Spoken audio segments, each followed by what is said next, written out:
안녕하세요. 땅짓고 김미영 기자입니다. 국내 최고 실전형 건축 강의인 땅짓고 건축주대학 30기 강연을 앞두고 현상일 구도건축 소장님 그리고 김종석 AT쿤 파트너스 대표님 모셨습니다. 저희가 이제 저번 시간 그리고 저저번 시간에 이어서 상가주택 하나 소개해드리려고 하는데요. 지난 시간에 저희가 방배동의 헤나하우스 정말 독특하고 예쁘고 또 수익률도 잘 나온 헤나하우스 소개시켜 드렸는데요. 이번에는 신축 상가주택 새로 이제 지으신 건물인데요. 이번에 소개해 드릴 건물도 굉장히 사연이 많다고 합니다. 김 대표님 어떤 건물 소개해 주시겠어요? 합정동 그 당일리 가로수길을 걷다 보면 보이는 건물인데요. 이 건물의 필지를 원래 받았을 때는 리모델링을 의뢰를 받았어요. 근데 그 리모델링을 하려고 하니 원룸이 6채가 있었거든요. 그리고 1층에는 주차로 꽉 차 있었고 들어가는 진로 자체도 확보하기 힘들 정도로 그런 건물을 주차를 개선하지 않고 이게 동선을 기획하기란 정말 힘들었고, 또한 가장 걱정이 많은 이런 철거를 통해서 건물을 완성을 하려고 하니 나중에 한 5년 후에 하자 부분에 대한 스트레스가 너무 클 것 같아서 결국은 이 하자가 나면 건축주께서 가장 피해를 많이 보시거든요. 그보다 더 크게 피해 보는 사람들은 뭐 당연히 사용자겠죠. 좋은 건물에 좋은 환경에 이 사용자들이 쓸 수 있는 그런 환경을 만들고자 저희들이 리모델링 의뢰받았지만 신축을 거꾸로 추천한 그런 사례입니다. 건물이 그냥 딱 봐도 너무 독특해요. 이 건물도 정말 지나가다가 발걸음을 딱 멈출 것 같은데 이게 지금 창이 몇 개죠? 몇 채인지 모르겠는데 어떻게 쓰이고 있나요? 이 건물이 지금? 이 땅이 42평이고요. 네. 42평에 주차 2대로 전체 용적률을 다 찾게 되면 주차 2대로 해결이 되고, 그런데 이게 일반적인 그 건물을 지었을 때는 여기가 이제 합정동이다 보니까 한강 뷰가 안 열리는 거예요. 그래서 한강을 좀 보고 싶어서 반지하를 활용했고요. 반지하를 활용하다 보니까 그 1층 바닥이 보통 그 도로와 같은 수평 선상이 있는데 이 건물은 2,400 정도의 1층이 있고요.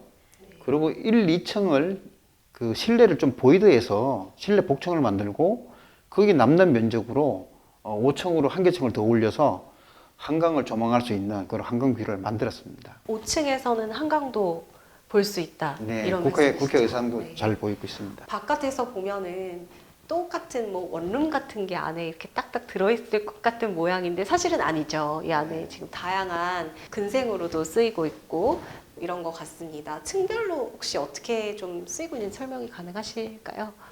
원래 처음에 건축주께서 엘리베이터 말씀이 있었습니다. 근데 연면적, 전체 면적 100평 정도 되는데 엘리베이터를 층당, 지하, 반지하 1, 2, 3, 4, 5층을 면적표를 보니까 5층 건물을 없애는 게 맞더라고요. 그러면 5층 건물이 없어졌다고 생각하면 굳이 뭐 엘리베이터가 필요하냐. 그냥 덤이다 생각하고 5층은 좀 힘들게 올라가더라도 조망권이 좋으니 임대가 잘 나올 것 같습니다. 이렇게 저희들이 설득을 많이 했고요. 그걸 이해해 주시고 그럼 뭐 하고 싶은 대로 한번 해봐. 이렇게 해서 저희들이 엘리베이터 없이 기획을 했습니다. 그래서 이렇게 조망고까지 확보를 하고 또 이제 좀 넓게 이제 공간을 확보를 하신 거네요. 여기는 공실 상황 어떨까요? 잘 나갈까요? 처음에 계획은 다세대로 했었는데요. 네. 근데 이제 주차가 많이 많이 돼야 되고, 그리고 또 하나는 이 상권의 변화가 저희들이 이 기획할 때 이미 읽혔어요. 네. 그래서 한 3년, 5년 후에는 상가가 굉장히 활성화되겠다. 카페거리가. 이렇게 상상이 되었고, 그래서 저희들이 처음에 기획은 다가구로 되어 있었는데 그것을 전체 돈 버는 상가 건물로 이렇게 기획을 했고요. 그때 처음에 그 준공 나기 전에 임대 계약을 맺은 5층 꼭대기 부분에 스튜디오가 오르락내리락 하면서도 지금도 쓰고 계십니다. 그만큼 만족을 한다는 얘기인데, 그래서 몇 년째 지금 쓰고 계신 건가요? 이것도 한 6, 7년 된 것 같습니다. 네, 정말 그냥 지었다 하면은 뭐 세입자들이 안 나가고 그냥 계속 쓰겠습니다 하는 그런 건물이네요. 지금 보시다시피 이제 창문이 굉장히 독특한데 여기에 대해서도 좀 건축적으로 현 소장님 뭔가 좀 궁금하신 거 또 많으실 것 같아요. 어떻게 보시나요?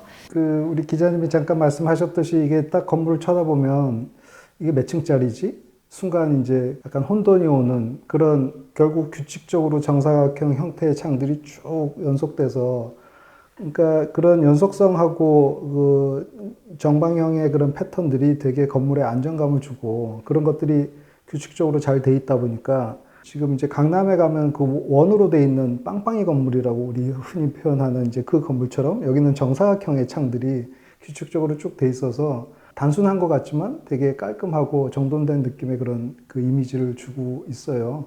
그 제가 이 건물을 조금 더 독특하게 본 거는 보통 그 주변의 건물보다 한 2개 층 정도 확 그 치고 올라갔는데 말씀하셨다시피 결국은 그 공실률을 없애고 임대료를 지속적으로 받아 나가기 위한 포인트 중에 하나가 조망에 대한 확보.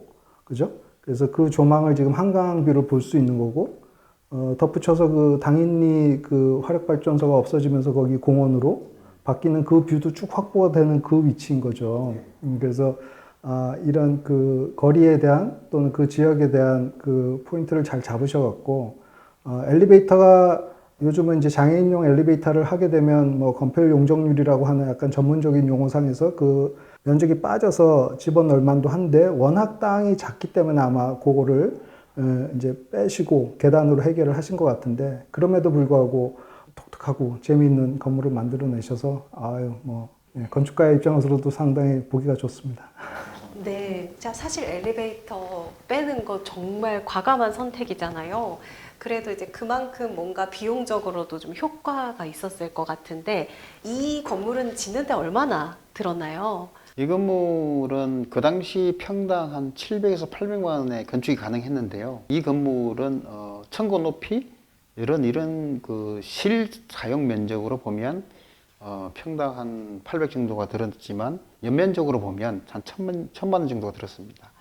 전체 10억이 들었습니다. 그 지금은 이거 얼마일까요? 가치가 굉장히 많이 뛰었을 것 같은데. 요즘 그 당시 이 땅을 한 5천 정도에 매입한 걸로 알고 있고요. 지금은 한 1억 조금 넘지 않을까. 네, 평당. 네. 네, 네. 합정동 평균 시세가 그 정도는 되는 것 같습니다. 예. 이 독특한 설계 기법이 없었더라면 사실 그렇게 건물의 가치가 변하지 못했겠죠.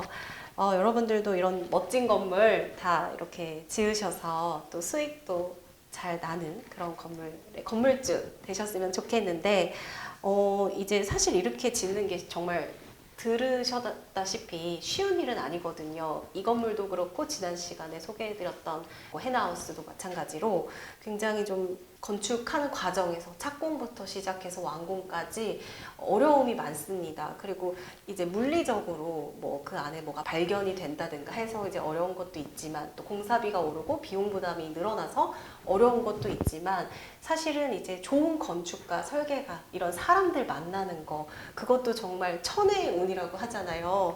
그래서 이제 이 시공사 선정 또 견적서, 계약서 잘 보는 법 이것도 정말 중요할 것 같은데요. 현 소장님은 요거 이제 이 부분에 대해서 이제 강의를 해주실 건데 이 부분 잘하는 법 있을까요? 물론 제가 이제 짧게 설명드리기엔 좀 한계가 있긴 합니다만 설계를 그 앞서 김 대표님이 얘기해 주셨던 기획 단계에서부터 설계가 잘 나오는 거 물론 상당히 중요합니다. 근데 그거만큼 또 중요한 포인트가 공사 부분이거든요. 그러니까 그 공사를 만들어낼 시공사를 어떻게 선정을 할 것인가 그 시공사 선정 단계가 상당히 중요하기 때문에 저는 이제 그런 시공사 선정 과정에 시간을 많이 투여를 하셔라 라고 말씀을 드립니다. 공사용 실시 설계가 완공이 되고 그거를 이제 이 공사에 참여하실 뭐 제대로 일을 하시는 그런 시공사한테 입찰 과정을 거쳐서 그런 입찰 결과로 나온 견적서, 내역서들을 이제 건축주 입장에서 본인이 이제 발주를 하실 거니까 체크를 하시고 그런 체크된 내용을 가지고 시공사랑 미팅을 해야 되는데 물론 그 과정에 이제 설계자 또는 감리자 역할을 할 그런 건축사분들의 도움을 받으셔야 되겠죠. 그렇지만 그런 과정을 거쳐서 제대로 된 시공사를 선정을 하시면 이 공사는 뭐 이미 반은 다 성공적으로 진행이 됐다라고 보셔도 될 겁니다. 그래서 그런 입찰 과정을 통해서 결국 그런 시공사를 선정하고 계약서를 꾸리는 과정까지도 결국 설계자하고 감리자하고 같이 협의해서 조언을 받고 제대로 된 계약서까지 마무리가 되면 그 다음서부터는 이제 정말 시공은 건설회사에 맡기셔도 좋은 결과물이 나올 겁니다. 그러니까 그 전 단계 과정을 되게 착실히 잘 수행하셔야 되는데 이제 그런 과정들을 저희 강의에서 충분히 설명을 드리고 실사를 통해서 조금 이해가 쉽게 되도록 그렇게 마련하고 있습니다. 결국에는 이제 초기 단계가 가장 중요하고 건축 기획 단계에서 정말 얼마나 촘촘하게 계획 세워 나가느냐가 중요하다 이런 말씀이시겠죠. 예, 이제 두 분 모시고 이제 저희가 말씀을 나누고 있는데 그래도 아직 말씀하지 못하신 이 예비 건축주를 위한 조언이 있으실 것 같아요. 그래서 이에 대해서 이제 김 대표님 어떤 조언 주시고 싶은지 말씀해 주세요. 부동산 매입부터 또 기획, 또 디자인, 설계, 또 시공, 또 테넌트 또 맞추고 이렇게 운영, 하자 보수 이런 많은 것을 지금 감당도 가끔은 하기도 하고 또 부분 이렇게 협력해서 협업도 하는데요. 지금 많은 그런 프로젝트를 하고 난 그 이후 지금 시장성이 가장 그래도 좋고 유지되고 있는 그런 지속성이 담보되는 그런 건물들을 살펴보니 예쁜 동네에 예쁜 건물, 예쁜 가게, 예쁜 카페가 가장 잘 되는 것 같아요. 디자인 쪽에 조금 더 관심을 두고 건축사님들한테 예쁜 건물 지어달라고 하면 가장 좋지 않을까 싶습니다. 예쁜 디자인 중요하다 이런 말씀 주셨습니다. 네, 현 소장님은 어떤 조언 주시겠습니까? 뭐 대부분의 건축가들 마찬가지시겠지만 이제 설계를 의뢰하러 오시고 특히 수익형 빌딩 또 대규모 건물 같은 경우에는 그거를 같이 협의하고 하실 분들이 많이 있는데 예를 들어서 뭐 회사 같은 경우에 자기 직원들도 전문가들도 있을 수 있고 한데 규모가 작을수록 우리가 꼬마 빌딩이라 얘기하는 정말 내 일생일대 사업을 할 경우에는 그런 주변의 도움을 받기가 한계가 있는 거죠. 그래서 그런 도움을 결국은 건축가, 기획, 그다음에 시공사 선정 이런 거를 통해서 이제 제대로 한번 그 절차를 밟아 나가시면 결코 실패하지 않는, 폭망하지 않는 그런 사업을 이끌어내실 수가 있습니다. 그래서 저희가 2019년서부터 본격적으로 건축주대학도 운영이 되고 했는데 그 이미 과정을 거치신 분들이 좋은 결과물을 내는 사례들이 꽤 있습니다. 그러니까 그런 사례들을 통해서도 저희가 다시 한번 느끼는 거는 제대로 된 과정과 절차를 밟으면 절대 실패하지 않겠구나. 그런 것들을 다시 한번 각인시키게 되는 그런 상황이라 그런 과정이나 내용들을 한번 제대로 밟아보실 필요가 있다고 그렇게 말씀드릴 수 있겠습니다. 저희가 긴 시간에 걸쳐서 저희 땅짓고 건축주대학 최대 인기 강사 두 분 전문가를 모시고 수익형 건물 짓기 전략 여쭤봤는데요. 많은 도움 되셨길 바랍니다. 저희 땅짓고 건축주대학은 오는 3월 19일 개강을 하고요. 지금 땅짓고 홈페이지에서 수강 신청하실 수 있습니다. 자세한 비용, 날짜, 커리큘럼 이런 거 꼭 확인해 보시고요. 저희가 이제 국내 최고 전문가들 다 모셨거든요. 기대해 주셔도 될 것 같습니다. 오늘은 여기까지 인사드리겠습니다. 감사합니다.